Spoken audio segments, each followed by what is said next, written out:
ಭಾರತ ಕ್ರಿಕೆಟ್ನಲ್ಲಿ ಯುವ ಯುಗ ಆರಂಭವಾಗ್ತಾ ಇದೆ. ಹೊಸ ನಾಯಕ, ಹೊಸ ತಂಡ, ಹೊಸ ಟ್ವಿಸ್ಟ್ನೊಂದಿಗೆ ಕ್ರಿಕೆಟ್ ಜನಕರ ನಾಡಿನಲ್ಲೇ ಹೊಸ ಅಧ್ಯಾಯ ಶುರುವಾಗ್ತಾ ಇದೆ.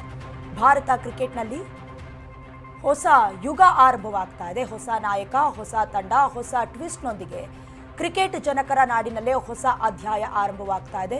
ಗಿಲ್ ನೇತೃತ್ವದಲ್ಲಿಂದು ಮೊದಲ ಟೆಸ್ಟ್ ಪಂದ್ಯ ಆರಂಭವಾಗ್ತಾ ಇರೋದು. ಇಂಗ್ಲೆಂಡ್ ಸದೆ ಬಡಿಯತ್ತ ಹಾಗಾದ್ರೆ ಯಂಗ್ ಇಂಡಿಯಾ.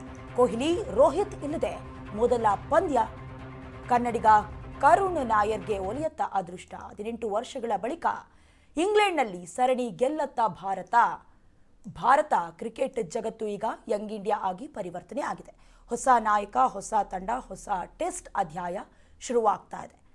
ಅಂದರೆ 18 ವರ್ಷಗಳ ಬಳಿಕ ಇಂಗ್ಲೆಂಡ್ನಲ್ಲಿ ಸರಣಿ ಗೆಲ್ಲುವ ಹೆಬ್ಬಯಕೆಯೊಂದಿಗೆ ಇಂದು ಯಂಗ್ ಇಂಡಿಯಾ ತನ್ನ ಟೆಸ್ಟ್ ಅಭಿಯಾನಕ್ಕೆ ಮುನ್ನುಡಿ ಬರೆಯಲಿದೆ. ಶುಭ್ಮನ್ ಗಿಲ್ ಸಾರಥ್ಯದಲ್ಲಿ ಸಂಪೂರ್ಣ ಯುವ ಪ್ರತಿಭೆಗಳ ಅನಾವರಣಕ್ಕೆ ವೇದಿಕೆ ಕೂಡ ಸಜ್ಜಾಗಿದೆ.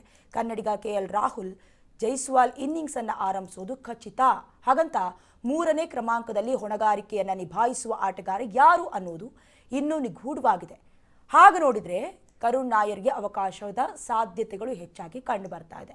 ಇತ್ತ ಸಾಯಿ ಸುದರ್ಶನ್ರ IPL ಪ್ರದರ್ಶನ ಅವರಿಗೂ ಮಣೆ ಹಾಕುವಂತಹ ಸನ್ನಿವೇಶ ಸೃಷ್ಟಿಸ್ತಾ ಇದೆ.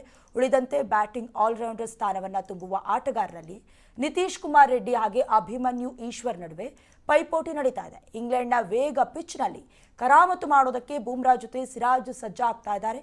3ನೇ ವೇಗಿಯ ಪಟ್ಟ ಅಲಂಕರಿಸೋದಕ್ಕೆ ಕನ್ನಡಿಗ ಪ್ರಸಿದ್ಧ ಕೃಷ್ಣ ಹಾಗೆ ಹರ್ಷದೀಪ್ ನಡುವೆ ಪೈಪೋಟಿ ಇದೆ. ಕೊಹ್ಲಿ, ರೋಹಿತ್ ಶರ್ಮಾ ಅನುಪಸ್ಥಿತಿಯಲ್ಲಿ ಯುವ ಭಾರತ ಅಮೋಘ ಪ್ರದರ್ಶನ ನೀಡ್ಲಿ ಅಂತ ಸಮಸ್ತ ಅಭಿಮಾನಿಗಳು ಗಿಲ್ ಪಡೆಗೆ ಆಲ್ ದಿ ಬೆಸ್ಟ್ ಹೇಳ್ತಾ ಇದ್ದಾರೆ.